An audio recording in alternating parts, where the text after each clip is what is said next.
الحمد لله رب العالمين والعاقبة للمتقين والصلاة والسلام على أشرف الأنبياء والمرسلين وعلى آله وأصحابه أجمعين. اللهم صل على محمد وعلى آل محمد كما صليت على إبراهيم وعلى آل إبراهيم إنك حميد مجيد. اللهم بارك على محمد وعلى آل محمد كما باركت على إبراهيم وعلى آل إبراهيم إنك حميد مجيد. بلغ العلا بكماله كشف الدجى بجماله حسنت جميع خصاله صلوا عليه وآله. আলহামদুলিল্লাহ, আল্লাহ পাকের লাখ কোটি শুকরিয়া যে আল্লাহ পাক রব্বুল আলামিন দয়া করে মেহেরবানি করে জুমাদুস সানি তৃতীয় জুম্মায় আমাদেরকে উপস্থিত হওয়ার তৌফিক দান করেছেন। এই জন্য আমরা অন্তরের অন্তঃস্থল থেকে বলি আলহামদুলিল্লাহ। কয়েক জুম্মায় মানবাধিকার সম্পর্কে আলোচনা হচ্ছিল, সেই মানবাধিকার সম্পর্কে আজকে ইনশাল্লাহ আলোচনা হবে। আজকের আলোচনা হচ্ছে মানব অধিকারের মধ্যে আমাদের জিম্মায় যে সমস্ত লোকগুলো থাকে, অর্থাৎ কর্মচারীর মানবাধিকার। কর্মচারীর মানবাধিকার আমাদেরকে দিতে হবে। ইসলাম শুধু মসজিদ আর মাদ্রাসা আর মক্কা মদিনায় নয়, ইসলাম সব জায়গায় মানতে হবে।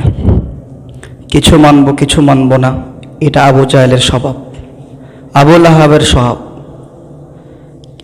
পরিপূর্ণভাবে মানা এটা মুহাম্মদ সাল্লাল্লাহু আলাইহি ওয়াসাল্লামের স্বভাব। আমরা দুনিয়াতে সব কিছু বুঝি, কিন্তু ইসলামের মধ্যে গেলে আর কিছু বুঝি না। যেমন আমরা রাত্রিবেলা ঘুম যাই, শরীরের অর্ধেকটা কি মশারির বাইরে রাখি না পুরাটাই ভেতরে ঢুকে রাখি? ব্যস্ততার কারণে ইস্তেঞ্জায় গিয়েছি, ইস্তেঞ্জায় যাওয়ার কারণে হঠাৎ করে ব্যস্ততা চলে আসছে, খবর আসছে। এই ব্যস্ততার কথা শোনার পরও কি পরিপূর্ণ ইস্তেঞ্জাটা করি না কিছু রেখে দিই? পরিপূর্ণ ইস্তেঞ্জা করি। আপনি যখন খাবার খান, যতক্ষণ তৃপ্তি সহকারে আপনি খেতে পারেন ততক্ষণ পর্যন্ত মানুষ খায়। অর্ধেক খেয়ে আপনি রেখে দিবেন, এটা কিন্তু কেউ এই কাজটা করে না। তাহলে দুনিয়াতে যে জায়গায় আমরা লাভবান, সেই জায়গায় আমরা পরিপূর্ণটাই করি, কিন্তু ইসলামের ক্ষেত্রে আমরা বুঝেও না বোঝার ভান করি।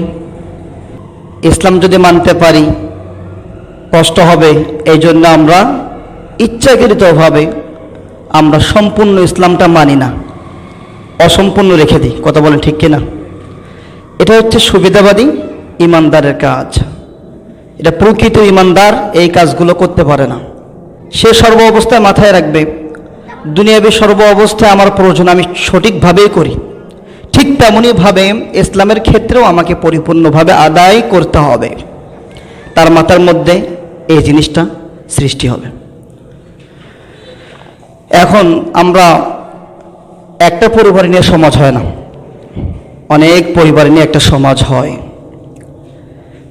যে মুসলমান ফজরের নামাজ পড়ে না, তাকে আপনি পরিপূর্ণ মুমিন বলতে পারবেন না। এই জন্য ফজর এবং আসর নামাজ যদি কেউ মজবুতভাবে ধরে রাখতে পারে, তা বাকি 3 ওয়াক্ত আল্লাহ তাআলা তার জন্য সহজ করে দেয়। আর সব জিনিসের একটা আলামত আছে। তার বাইরের গেটআপ দেখে, তার বাইরের পরিস্থিতি দেখে বোঝা যায় যে লোকটা কোন কোয়ালিটির হতে পারে। পরিপূর্ণ মাপা যাবে না, কিন্তু একটা আলামত আছে কি নাই? যেমন আল্লাহ রসুলকে সে মানে, তার মধ্যে একটা আলামত আছে না? তার মধ্যে দাড়ি থাকবে, তার মধ্যে পাঞ্জাবি থাকবে, তার মধ্যে টুপি থাকবে, সে 5 ওয়াক্ত নামাজও পড়বে, এই গুণগুলো তার মধ্যে থাকবে। এই জন্যে যে কথাটা বলতে চাচ্ছি, বুঝেও না বোঝার ভান করা, জেনেও না জানার ভান করা, এটা মুমিনের স্বভাব হতে পারে না। দুনিয়াবি আপনি যেমন বোঝেন সব কিছু পরিপূর্ণভাবে করতে হয়, যেখানে আপনার লাভ হবে, ঠিক তেমনইভাবে পরকালের বিষয়টা এইভাবে মাথার মধ্যে রাখতে হবে যে আমি পরকালের কোনো বিষয় যদি আমি মানি, তাহলে আমার পরকালে লাভবান আমি হতে পারবো। এই একিনটা অন্তরের মধ্যে পয়দা করতে হবে। কথা বলে ঠিক কিনা? এখন যে বিষয়টা, কর্মচারীদের অধিকার তাদেরকে দিতে হবে। শুধু নামাজ, রোজা, কোরআন তেলাওয়াতের মধ্যে ইসলাম নয়, আপনার অধীনস্থ কর্মচারী যদি থাকে তাদের সাথে সুবিচার করতে হবে। আল্লাহ রাসূল তার সাহাবীকে বললেন, উকবা ইবনে আমর রাদিয়াল্লাহু তাআলা আনহু থেকে বর্ণিত, আল্লাহ রাসূল হযরত আবু মাসউদ রাদিয়াল্লাহু তাআলা আনহুকে ডেকে ডেকে বলেন, ও আবু মাসউদ, তুমি যতটুকু করেছো ততটুকুর মধ্যে থেমে যাও। আল্লাহ রাসূল যখন বলছিল, তখন সে তার কর্মচারীকে প্রহার করতে লাগলো, তার খাদেমকে প্রহার করতে লাগলো, তার গোলামকে প্রহার করতে লাগলো।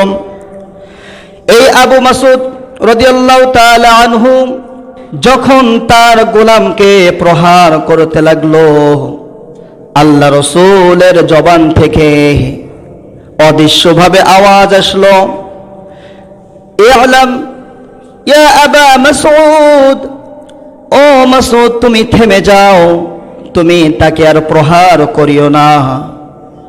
আল্লাহ রাসূলের আওয়াজ অদৃশ্য আসার কারণে আবু মাসউদ রাদিয়াল্লাহু তাআলা আনহু থেমে গেলেন। থেমে মনে মনে চিন্তা করলেন, এই আওয়াজ অন্য মানুষের হতে পারে না, এই আওয়াজ হযরত মুহাম্মদ সাল্লাল্লাহু আলাইহি ওয়াসাল্লামের হবে। সাথে সাথে তার গোলামকে ছেড়ে দিলেন। তখনই আল্লাহ রাসূল তাকে অদৃশ্যভাবে জানায় দিলেন, ও আবু মাসউদ, তুমি যদি এই গোলামকে যদি এখন ছেড়ে না দিতে, তাহলে আল্লাহ পাক রব্বুল আলামিন তোমাকে কখনো মাফ করতো না। তুমি তোমার গোলামকে মাফ করে দেওয়ার কারণে আল্লাহ পাক রব্বুল আলামিন তোমাকে জান্নাত দেবেন, এই ঘোষণা করে দিয়েছে। তাহলে একটু চিন্তা করেন, তার গোলামকে সে অত্যাচার করার কারণে আল্লাহ রাসূল তাকে জানায়া দিলেন, তুমি যদি তার উপর কারণ অকারণে যদি অতিরিক্ত যদি অত্যাচার করো, এর কারণে কাল কিয়ামতের দিন তোমাকে জাহান্নামে যেতে হতো। এটা হচ্ছে সুবিচার। আল্লাহ রাসূলের কাছে এক ব্যক্তি বলল, আল্লাহ রাসূল, যদি অধীনস্থ কর্মচারী যদি দৈনিক কতবার ভুল করলে আমরা তাদেরকে মাফ করতে পারবো? আল্লাহ রাসূল বলেন, দৈনন্দিন যদি কর্মচারী যদি 70 যদি ভুল করে, তাদেরকে তোমরা আল্লাহর জন্য মাফ করে দেবে।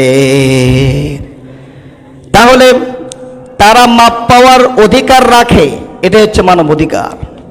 কেননা আপনি চাকরি করেন, সবাই তো চাকরি নাও করতে পারে। কেননা সবাই যদি চাকরি করে, তাহলে গোলামের কাজগুলো কে করবে? এই জন্য গোলামেরও প্রয়োজন আছে কি নাই? আছে। কিন্তু এই গোলামের উপর আপনি মন গড়া অত্যাচার করতে পারবেন না। আপনি মন গড়া তার উপর সীমাহীন টর্চার করতে পারবেন না। সে যদি কোনো অপরাধ করে, অপরাধের শাস্তি যতটুকু পায় ততটুকু দিতে হবে। এর বেশি যদি আপনি দেন, তাহলে আল্লাহ তাআলার জাহান্নামের আগুনের জন্য আপনি অপেক্ষা করেন।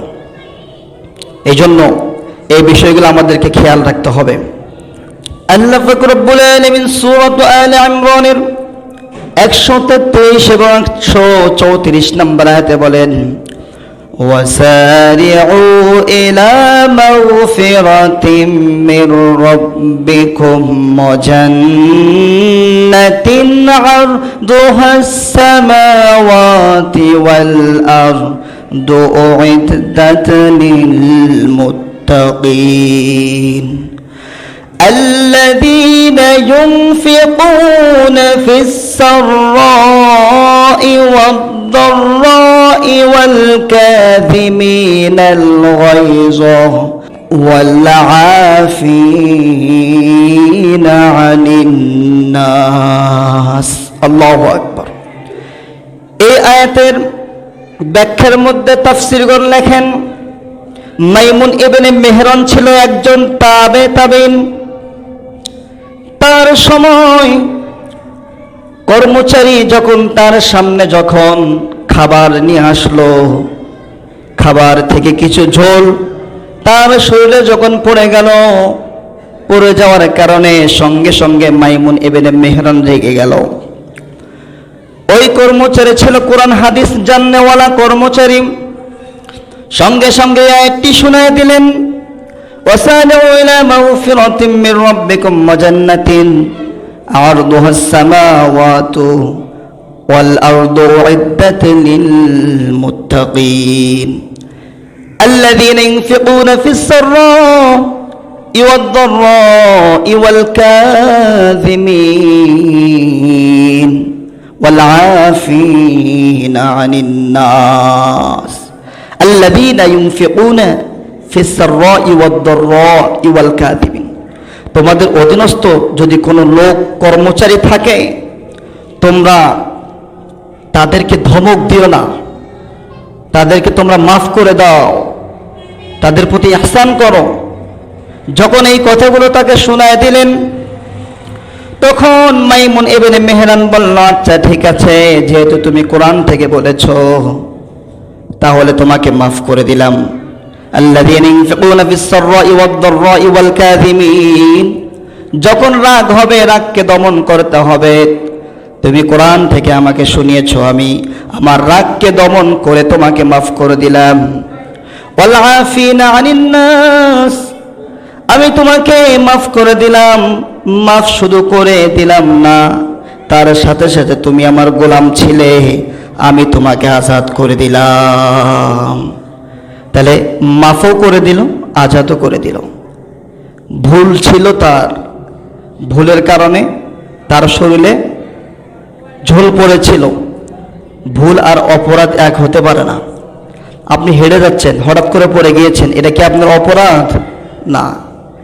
আপনি হেঁটে যাচ্ছেন, পড়ে গিয়েছেন, এটা একটা ভুল। আপনার হাঁটার মধ্যে একটু কম বেশ হতে পারে। কেউ আপনাকে অর্ডার করেছে, আপনি কথা তো শুনলেন না, উল্টা তার সাথে আরো খারাপ আচরণ করলেন, এটা অপরাধ। এই জন্য আমার অধীনস্থ লোক কেউ যদি ভুল করে, অবশ্যই তাদেরকে মাফ করে দিতে হবে। এটা আমাদের ইসলামের মধ্যে একটা গুরুত্বপূর্ণ শিক্ষা। কেননা অধীনস্থ লোক মানবাধিকার তারা প্রাপ্য। হাক্কুল্লাহ, হাক্কুল ইবাদা, একটা হচ্ছে আল্লাহর হক আর একটা হচ্ছে কি বান্দার হক। তাহলে বান্দা বান্দার কাছে হক পায় না। বান্দা বান্দার কাছে যদি হক যদি না পেত, তাহলে এই দুনিয়া আল্লাহ তাআলা সৃষ্টি করতেন না। এই দুনিয়াতে এক মানুষ আর এক মানুষের ভাই বলতেন না। আল মুসলিম আখুল মুসলিম, মুসলমান মুসলমানের ভাই। আর এই ভাই ভাইয়ের মধ্যে সর্বপ্রথম মানুষের ঝগড়া ফাসাদ হিংসা ঘর থেকে সৃষ্টি হয়। কথা বলে ঠিক কিনা? কেননা আপনার এলাকার মধ্যে যে ভাই ব্রাদাররা, আত্মীয় স্বজনরা দূরে থাকে, তারা রক্তের সম্পর্কে আপনার কেউ না, আপনার পরিচিত পাড়া প্রতিবেশী হিসেবে। তাদের থেকে সর্বপ্রথম যদি আপনার সাথে ঝগড়া ফাসাদ হিংসা বিদ্বেষ ঘৃণা শত্রুতা করতে হয়, সেটা হচ্ছে ঘর থেকে শুরু হয়। কেননা ঘরের মধ্যে বাবা যখন মরে যায়, সম্পত্তি নিয়ে টানাটানি আছে কি নাই? বড় ভাই বলে, আমি বহুত কষ্ট করেছি, টাকা পয়সা দিয়েছি, ইনকাম করে দিয়েছিলাম, এই জন্য আমার একটু হক অধিকার বেশি।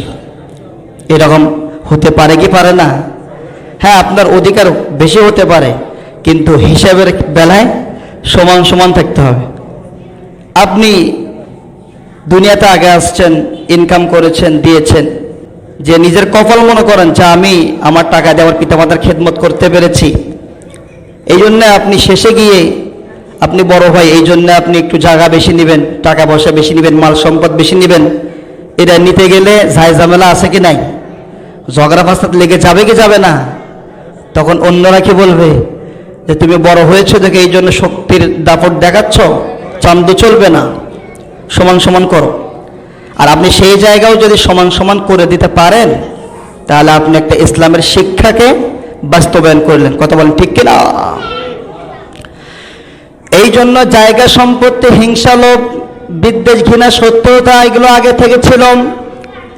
আর ঘর থেকে যদি সবাই যদি মিলিত থাকতো, তাহলে এই দুনিয়া জমিন ঠিক থাকতো না।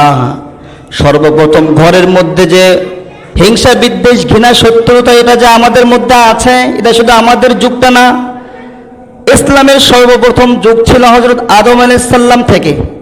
আদম আলাইহিস সালামের ছেলে হাবিল আর কাবিল ছিল, তারা দুইজন ভাই ছিল, এক মায়ের সন্তান, ঠিক না? এক মায়ের সন্তান ছিল, কিন্তু তাদের মধ্যে হিংসা লোভ আসছে কি আসে নাই? হিংসা লোভের কারণে এক ভাই আর এক ভাইকে হত্যা করেছে। এই জন্য ঘরে ঘরে হিংসা, বিদ্বেষ, ঘৃণা, শত্রুতা, লোভ থাকবে, কিন্তু আমাদেরকে খেয়াল করতে হবে। হাবিল যেমন সহজ সরল মানুষ ছিল, ইসলামিক মাইন্ডের মানুষ ছিল, ধার্মিক ছিল, আল্লাহ ভীরু ছিল। কাবিলের সহ্য হয় নাই, হিংসার লোভের কারণে তার জীবন সে বরবাদ করে দিয়েছে।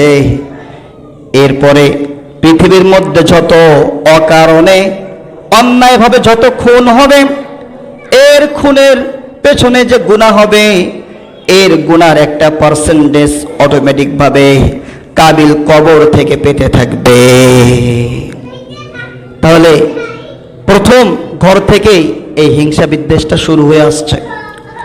আমরা এর মধ্যে জড়াবো না ইনশাআল্লাহ। যদি ভাই থাকে, বোন থাকে, তাদের অধিকার, মানব অধিকারটা তাদেরকে বুঝাই দিতে হবে। হাক্কুল ইবাদা, হাক্কুল্লাহ, হাক্কুল ইবাদা, একটা হচ্ছে বান্দার হক, আর একটা কার হক? আল্লাহর হক। আপনি আত্মীয় স্বজনের হক না বুঝাই দিয়ে মক্কা মদিনার মধ্যে যদি ইমামতিও করেন, আপনার ইমামতির নামাজের কোনো আল্লাহর কাছে দাম নেই। ওই রকম হবে যে কলসের নিচে ফুটা, আপনি যতই পানি দেন কলসের মধ্যে পানি থাকবে? কলসটা আপনাকে ঠিক করতে হবে আগে, তারপরে আপনি যদি অল্প পানি দেন, অল্প পানি থাকবে কি থাকবে না? বিষয়টা এরকম। মানবাধিকার এটা নফল নয়, এটা ফরজ।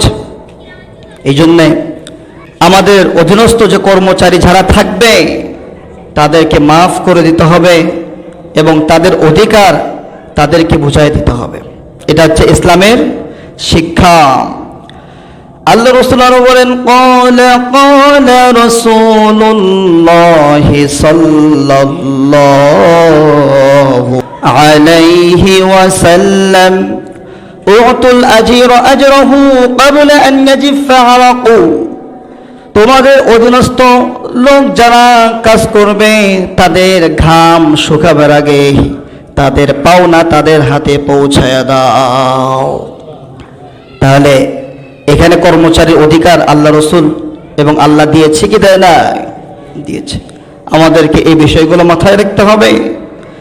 এই জন্য অনেক দেখা যায় যে কর্মচারী থাকে, গোলাম থাকে, অনেক সময় স্বার্থের কারণে তাদেরকে শুধু মারধর নয়, এতটুকুর মধ্যে সীমাবদ্ধ নয়, এমন একটা পরিস্থিতি যদি সৃষ্টি হয়, তারা খুন করতেও দ্বিধাবোধ করে না। কথা বলেন ঠিক কিনা? আল্লাহ রাসূল বলেন, মুলহিদুন হারাম অমুবতাগি ফিল ইসলামি সুন্নাতুল জাহিলিয়া অমুতালিবু দামিমরিইন মুসলিমিন বিগাইরি হাক্কিন লিইহুরিয়া দামা। যে পৃথিবীর মধ্যে ঘৃণিত কাজ আল্লাহর কাছে তিনটি। এক নম্বরে মুলহিদুন হারাম, মক্কার মধ্যে মক্কার যে অংশ যেটা আছে, জায়গা যেটা আছে মুলহিদুন হারাম, সেখানে যদি কেউ গুনাহ করে আল্লাহর কাছে ওই পাপটা পৃথিবীর মধ্যে ঘৃণিত পাপ, নিকৃষ্ট কাজ। মুলহিদুন হারাম, অনেক হাজিরা সেখানে গুনাহ মাপ চাওয়ার জন্য যায়, ঠিক না, গুনাহ মোচন করার জন্য। কিন্তু অনেকে গিয়ে ওখানে আর গুনাহ কামাই করে নিয়ে আসে। কিভাবে? অনেক হাজি যায় নিজের নামের পাশে আলহাজটা লাগানোর জন্য। ওখানে গিয়েও সগীরা গুনাহ তো দূরের কথা, কবিরা গুনাহও ওখানে গিয়েও ছাড় দেয় না। সেখানে গিয়েও মানুষের গীবত শিকায়েত বা তার মধ্যে কোরআনের জ্ঞান যদি না থাকে, অবশ্যই তার মধ্যে এই কাজগুলো হতে পারে। এই জন্যে মুলহিদুন হারাম অমুবতাগি ফিল ইসলামি সুন্নাতাল জাহিলিয়া। 2 নম্বর হচ্ছে অপসংস্কৃতি কালচার নিজের মধ্যে লালন করা। এটা আল্লাহর কাছে বেশি খারাপ লাগে। আপনি যখন নিজেকে মুসলমান দাবি করছেন, নিজেকে আল্লাহর বান্দা বলছেন, তখন আপনার আর সুযোগ থাকে না অপসংস্কৃতিকে লালন করা। এই দুনিয়ার মধ্যে তো আমরা মানুষপন্থী হয়েছি, আপনারা সকলে অবগত আছেন। এবং আমাদের মাঝে চিঠিটা আসছে, থানা থেকে আসছে। গত বুধবার ঢাকার মধ্যে একটা ঝামেলা হয়েছে কি হয় নাই? যারা অনলাইনে অ্যাক্টিভ আছেন তারা জেনেছেন। ইস্তেমার মধ্যে রাত 3টা বাজে বুধবার এখানে একটা অতর্কিত হামলা হয়েছে। সর্বপ্রথম আমাদেরকে যে বিষয়টা আগে মাথায় আনতে হবে, যে দুনিয়াতে যতদিন আমরা বেঁচে থাকব ততদিন যায় ঝামেলা হবে, কিন্তু সেগুলোকে লম্বা করা যাবে না। যতটুকু আছে ততটুকুর মধ্যে সীমাবদ্ধ রেখে আমাদেরকে কাজ করতে হবে। আমরা যদি চিল্লাচিল্লি করে কোনো সমস্যার সমাধান করা যায় না। এই জন্যে যে হাদিসটা বলতে চাচ্ছি, মুলহিদুন হারাম অমুবতাগি ফিল ইসলামি সুন্নাতুল জাহিলিয়া, অপসংস্কৃতিকে লালন করা। অপসংস্কৃতিকে লালন করা যাবে না। আল্লাহ রসুল যা বলেছে তাই করতে হবে।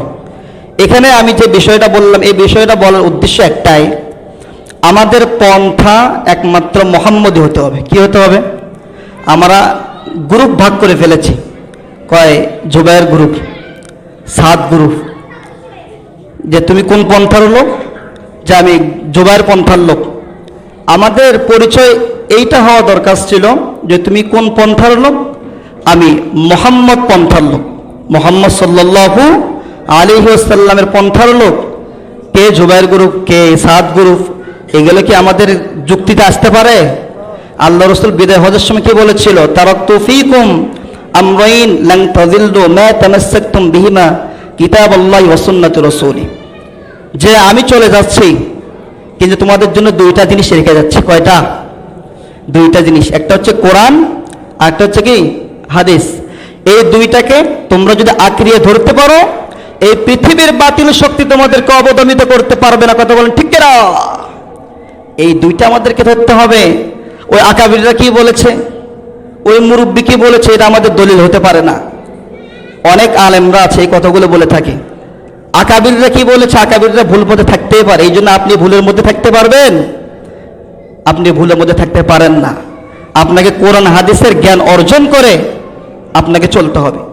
এই যারা 4জন লোককে বুধবারের রাত 3 ঘটিকার সময় যে 4জন লোককে দুনিয়া থেকে শহীদ করে দিল, এর মধ্যে আপনার মতো আমার মতো কারো ভাই, কারো চাচা, কারো বাবা এরকম আছে কি নাই? তাদের পরিবারে এখন কি অবস্থা হবে? শুধু মুসলমানকে তো মারতে পারবে না, এমনকি যদি কোনো অমুসলিমকেও যদি কেউ মারে, আল্লাহ রাসূল বলেন মান কাতালা মুআহিদান ফি গায়রি কুনহিহি হারামাল্লাহু আলাইহিল জান্নাহ, সে জাহান্নামে চলে যাবে, তার জন্য জান্নাত হারাম হয়ে যাবে। আর যারা এই ঘটনাটা ঘটিয়েছে, আমরা আমাদের জায়গা থেকে তীব্র নিন্দা জানাই।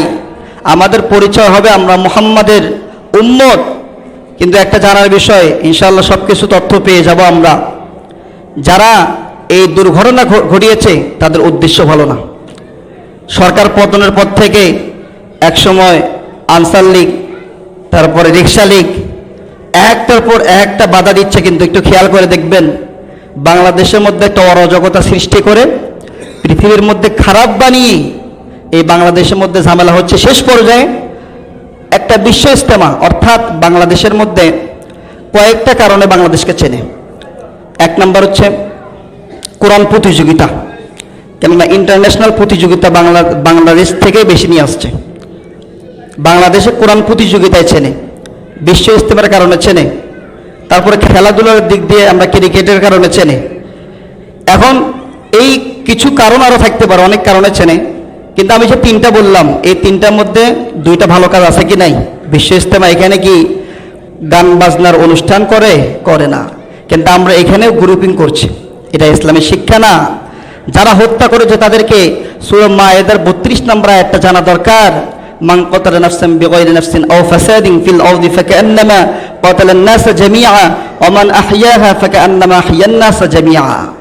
আপনি মেরেছেন একজনকে অন্যায়ভাবে, আপনি একজনকে মারেন নাই, আপনি পুরো পৃথিবীর মানুষকে মেরে ফেলেছেন। আপনি একজনকে বাঁচিয়েছেন, আপনি একজনকে বাঁচান নাই, পুরো পৃথিবীর মানুষকে বাঁচিয়েছেন। তা যারা এই কাজগুলো করেছে তারা মুসলমান হতে পারে না। আমরা আল্লাহর কাছে দোয়া করি তাদের দৃষ্টান্তমূলক শাস্তি অবশ্যই তো দুনিয়াতে হবে, কেননা কোনো জালিম এই দুনিয়াতে টিকতে পারে না। আপনারা সকলেই অবগত আছেন সিরিয়ার মধ্যে যে সাইদ আল বাশার, ইনি তার বাপদাদা সহ 54 বছরের রাজত্ব তারা পালন করেছে। সে লাস্টে টিকতে পেরেছে? পারে নাই। তার পিতা ছিল হাফিজ বাশার, তার পিতা 29 বছর শাসন করেছে, তারপরে সে তার পিতার পরে সে সিরিয়া শাসন করেছে, কিন্তু শেষ পর্যায়ে তাকে পালাতে হয়েছে কি হয় নাই? মাত্র 12 দিনের একটা তার বিপক্ষে একটা মিছিল ছিল, এটার পরে সে আর টিকতে পারে নাই। কিন্তু এর আগেও 2012 সালে এমন একটা মিছিল হয়েছে, ওখানে পৃথিবীর মধ্যে অন্য কোথাও সে মিছিলটা হয় নাই। এত মানুষ, কেননা আমাদের বাংলাদেশে যেমন 5 আগস্টের মধ্যে স্বৈরাচার যে বাংলাদেশ থেকে পলায়ন করেছে, এখানে কি আমরা সবাই ঘর থেকে গিয়েছিলাম?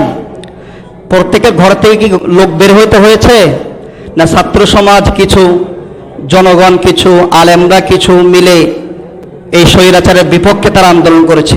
কিন্তু 2012 সালে এই সিরিয়ার মধ্যে প্রত্যেকটা ঘর থেকে অলি গলিতে এই সিরিয়ার কুখ্যাত একজন শাসক বাশার আল আসাদ তার বিপক্ষে একটা মিছিল করেছে, কিন্তু তখন তাকে তাড়াতে পারে নাই। কিন্তু কিছুদিন আগে এই কয়েকদিনের ব্যবধানে আল্লাহ তাআলা তাকে তার দেশ থেকে পলাতে বাধ্য করেছে। আল্লাহ কোরআনে বলেছেন ফাসিরু ফিল আরদি ফানজুরু কাইফা কানা আকিবাতুল মুকাজ্জিবিন। তো অচিরেই তোমরা জানতে পারবে যারা জুলুম করেছে তাদের শেষ পরিণতির কি হয়। এই জন্যে আমরা সবাই অ্যাক্টিভ থাকার চেষ্টা করব।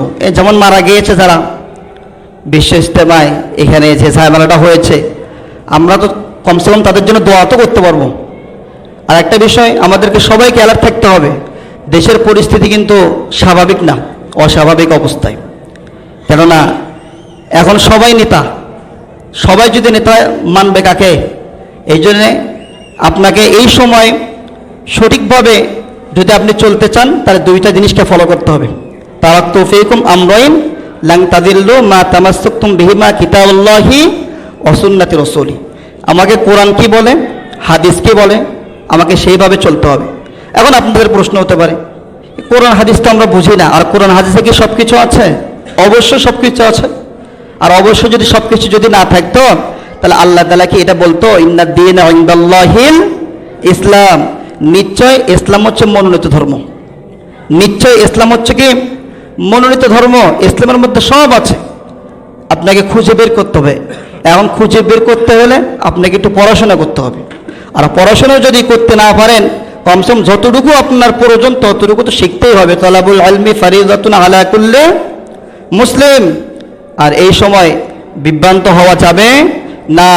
আর স্বৈরাচারদের সম্পর্কে একটু হলেও জ্ঞান রাখবেন, কেননা এই সিরিয়ার মধ্যে যে ঘটনাগুলো ঘটেছে আল্লাহ রসুলের ভবিষ্যৎবাণী সত্য হয়েছে। আল্লাহ রসুলের সিরিয়া সম্পর্কে ভবিষ্যৎবাণী করেছিল যে এখানে এই বাদশা দীর্ঘদিন রাজত্ব করে শেষ পর্যায়ে পলাতে বাধ্য হবে, কেননা সিরিয়া যে বাদশাহ পলায়ন করেছে বাশার আল আসাদ, এটা হচ্ছে জাইয়িদা গোত্রের, অর্থাৎ আমরা শিয়াজরা বলি, শিয়াদের মধ্যে অনেক গোত্র থাকে বুঝছেন, তার মধ্যে একটা আছে জাইয়িদা গোত্র থেকে ওই বাদশাহ ছিল। অর্থাৎ জাইয়িদা গোত্রের যারা, তারা মুসলমানদেরকে মারলে তারা নিজেকে ভাগ্যবান মনে করে, যে কোনো মুসলমানকে যদি মারতে পারি তাহলে সে নিজেকে জান্নাতি মনে করে। বাশার আল আসাদ এর স্বৈরাচারের অল্প দৃষ্টান্ত আপনাদেরকে দিচ্ছি, যে সে ওই সময় সায়েদ নামা তার কারাগার ছিল, অর্থাৎ গোপন কক্ষ। আমাদের বাংলাদেশে স্বৈরাচার পালানোর পরে আয়নাঘর আমরা নাম শুনেছি না? আয়নাঘর নাম শুনেছি কি শুনি নাই?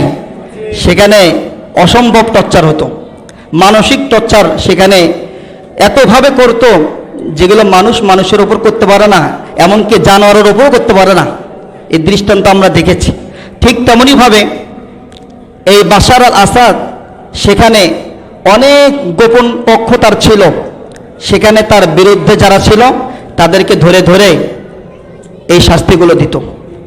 এমনকি যে সমস্ত মা বোনদেরকে ধরে নিয়েছে, সেখানে এক সময় সে চিন্তা ভাবনা করলো যে আমি মিডিয়াকে নিয়ে এসে আমার কিছু পাবলিসিটি করা দরকার, যাদেরকে আমি রেখেছি তাদেরকে নিরাপত্তাভাবে রেখেছি, অর্থাৎ একটা ভালো নিউজ দেওয়ার জন্য সে নিয়ে আসছে।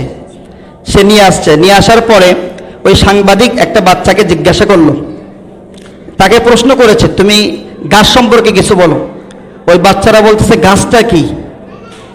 তার মানে তার কক্ষর মধ্যে এমনভাবে নির্যাতন করেছে তার বাচ্চা, অর্থাৎ যে বাচ্চাগুলো ওখানে জন্মিয়েছে সেই বাচ্চাগুলোকে বাইরে থেকে ধরে নিয়ে আসে নাই। যে সমস্ত মা বোনদেরকে ধরে নিয়েছে ওই সমস্ত মা বোনদের সাথে তার সেনাবাহিনী, অর্থাৎ যে কর্মীগুলো ছিল ওই কর্মীগুলো ওই মহিলাদের সাথে খারাপ কাজ করত। খারাপ কাজ করার কারণে একটা মহিলা 3টা 4টা 5টা করে বাচ্চা দিত ওখানে। তো ওই বাচ্চারা যখন বড় হয়েছে তারা বাইরের দৃশ্যটা তারা দেখে নাই। তাহলে একটু চিন্তা করেন এরকম তাদের উপর অত্যাচারটা করেছে, আমরা এখান থেকে একটু বুঝতে পারি। এই জন্যে যে অত্যাচার করবে সেই এর ফল অবশ্যই ভোগ করতে হবে। যা কিছু আলোচনা হয়েছে আল্লাহ তাআলা আমাদেরকে আমল করার তৌফিক দান করুন। ওয়া আখিরু দাওয়ানা আলহামদুলিল্লাহি রাব্বিল আলামিন।